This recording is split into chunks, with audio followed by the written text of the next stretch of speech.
Well, the British and Irish Lions are too good for the Sigma Lions, the Lions formerly known as the Emirates Lions. 56 points to 14.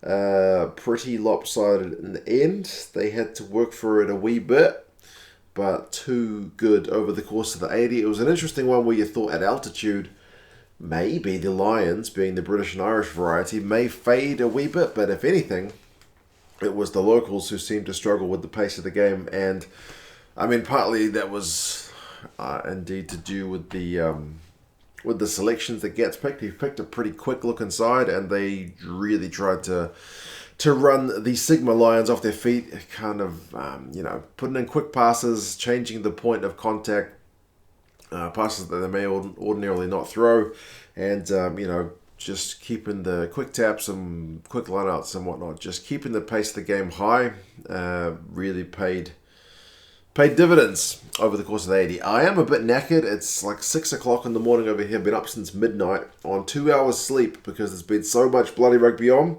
But let nobody say I'm complaining about it. Pretty outstanding game. Got off to a flying start with Lewis Rees-Zammit getting the first try of the game. A bit of a Gloucester connection with Chris Harris putting in a little chip through for him. He went over, so it's 7-0 within 3 minutes. And then Falatau's pass to Hamish Watson, who's apparently too small to play for the British and Irish Lions, and yet finishes with a try and is their top tackler. He gets that one. So it's 14 points to nil after 6 minutes. It's looking like it's going to be a really long day at the office for the home side. However, things kind of settle down a bit.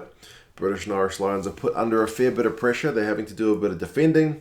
They're conceding a lot of penalties, even to the point where the ref kind of said to them, I think any more penalties, and it's going to be a yellow. But it was the British and Irish Lions who managed to win a penalty on defence that time and got themselves out of jail. And interestingly, Stuart Hogg, who was captain for this match, was really fired up, and you could see him trying to fire up the guys around him. Every captain leads in a different way, but Hogg was visibly trying to be the guy, and he had a few moments like that in this game, which was really good to see. The British and Irish Lions were still not quite as slick as you would hope them to be, but again, it's their first match, essentially, for this lineup. Apart from Adams, none of the other guys started in that first match, so it is essentially a new team.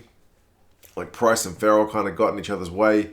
Price's ball to Farrell at one point was a bit of a poor one. They ended up knocking it on, but the defence was solid. They didn't miss a tackle for the first half an hour, the British and Irish Lions. 32 minutes, their attack finally did click.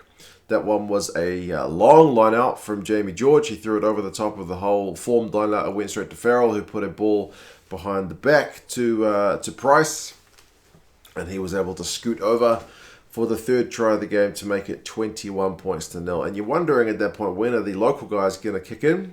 Well, it didn't actually take too long, but the British and Irish Lions were, committed to trying to stop these guys from scoring, which is healthy to see. These guys are fighting for test places, and it shows. Ordendale had a line break. Owen Farrell managed to run him down, kind of clamber on him from behind, but about one phase later, Chituka went over for the try. He looked to have injured his shoulder, but it must have been a stinger because he was able to kind of keep playing. It was Viljoen with the long pass for that one. So 21 points to 7. The British and Irish Lions were kept on trying those little pop balls, so sometimes the handling wasn't quite there. But they did manage to get a try right before halftime for your prop Wyn Jones. He kind of dived over a ruck when nobody was there on the other side of it. But TMO got the referee on the horn and basically said there's a bit of foul play in the build-up. Courtney Laws gets pinged for a arm around the neck of Skorman, so he's cleaning him out in an illegal fashion. So that goes... There goes Wyn Jones' try, basically. It's half-time. Run meters are 255 to 120 to the British and Irish Lions. They've had 16 defenders beaten to 4. So they are looking really sharp ball in hand. Turnovers conceded that they've had 9, the British and Irish Lions, in that first half. So they are trying those passes. Sometimes it's paying off, sometimes not so much. But it's better to try them now and get it wrong, and then hopefully get it right over time. And they've had 53% territory 54% possession. So they're dominating the game, and it shows on the scoreboard as well. Josh Adams in the second half gets things underway pretty bloody quickly with the first try of the second half. You hadn't seen that much of him in the first half, but there he was popping up in the second half, and you would see a lot more of him in that second half as well. That one was a little inside ball from Price, and Price, he was pretty sharp, man. I know Connor Murray's the tour captain, but Price had a pretty good game, I thought. 28 points to 7 at that point. However, just as it was looking all peachy for the British and Irish Lions, Makwande for the local Lions, he showed some serious wheels, which you would know him from the Pro 4 team when he was playing for the Cheetahs. He got the pass from Horn, who kind of went around Russell. And then when Makwande got the ball, he just put the hammer down. And nobody was going to catch him. So at 28-14, like, it's still comfortable, but it's not convincing. But it would get convincing. Unfortunately for Jamie George, he misses out on what would have been a glorious try. And it's that man, Josh Adams, again, puts a little crossfield grubber through for him. I think Jamie George called it, but the bounce just wouldn't sit for him. It was totally on, but he couldn't quite get it. 48 minutes. Remember I talked about Hogg kind of stand up and lead by example? He makes a phenomenal try-saving tackle on Sangweni, who is the loose forward for the Sigma Lions, who pounces upon a loose British and Irish Lions line-out, runs the majority of the field, 50-60 meters, but Hogg, who's coming from some distance behind, manages to run him down. You can see the look on his face as one of effort and desire to stop him and desperation. He gets him. He runs him down. Fullback should be running down loose forward, and he surely does. So it's a good try saver. 54 minutes, Adams gets his second try. That one's Finn Russell's dink to Adams. He's full stretch. The commentators, I got the South African feed, said it was an easy try. Adams was a full stretch to grab that one, but he grabbed it pretty well. And that started with the British and Irish Lions line out. Again, quick phases, and they weren't mucking around at line-out time. You notice so many of their line-outs, they would get it and get it out to the backs. They weren't trying to muck around a heck of a lot in this game.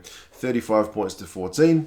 65, Simmons avoids a yellow card for a bit of a tip in the clean-out, but the guy landed on his back, which is probably fortunate. If he lands on his head or his neck, it's probably yellow. But he gets penalised just for that one. 65 minutes, Gareth Davis gets a try. He'd not long been on, to be fair, and he comes on and gets a try.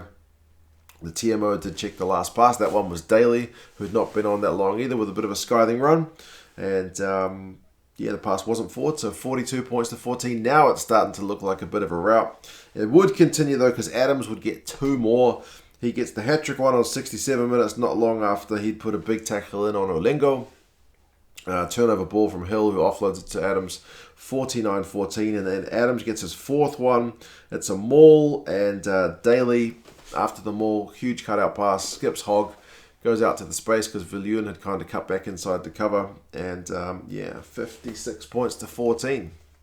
56-14. Pretty convincing, as I said, from the second Lions team that we've seen. It will be British and Irish one, that is. It'll be interesting to see kind of what lineup Gatland goes for in the third game. Does he revert back to the first team? Surely Josh Adams gets a rest, but how would you not play him when he's in that kind of form? He definitely needs a rest, though. Run meters 320 to 497 in favour of the British and Irish Lions. Defenders beaten is 33 to 11, so pretty dominant. Turnovers conceded, though, 16 by the British and Irish Lions, 12 by the Sigma Lions, so yeah, they're trying some stuff, and it kind of makes sense that they are coughing up a little bit of ball. And 6 of those turnovers were won at the breakdown by the Sigma Lions. So that's one area they actually dominated the game. I think the British and Irish Lions only won 1 at the breakdown, at least according to the stats. So yeah, it's maybe a slight area of concern, unable to protect that ball at all times. But their tackling percentage was 91%, so phenomenal stuff. Adams has 6 defenders beaten, 5 clean breaks, phenomenal. Price, as I said, he was sharp, he was everywhere. Watson, top tackler for the game, 16 from 16 tackles from him. Sangweni gets that big line break, so he's one of the top meter guys for the Sigma Lions as well. He gets 11 tackles, but yeah, as I said, at altitude you thought maybe, but nope. British and Irish Lions are still looking good. So it's an interesting one. Who's looking the better of the two teams? The British and Irish Lions, based on these two games, victory over Japan for the first team, convincing victory over the Sigma Lions in the second game at altitude, or the Springboks, pretty convincing win over Georgia, shook off a bit of rust in that game as well. I don't know, guys. There's lots to like about what we've seen this weekend. I'm going to go to bed. It's 6 minutes past 6. As I said, I've been up since midnight. So, goodness knows, I've probably watched a totally different game and I'm just talking all nonsense in some kind of sleep-deprived state. But anyway, if you guys did get this far through the video, please do drop it a like. That would be greatly appreciated. Consider supporting the channel on Patreon, which is in the description, and buy me a coffee, which I could certainly use right now, although I'm going to go to bed, so probably not coffee, maybe tea. Nah, water. Going to go to bed. Alright guys, I'm going to stop rambling. Take care of yourselves. Seemingly no injuries from this game as well, so that's very good news after that first one. But you guys take care of yourselves, and I'll talk to you again soon. Bye-bye.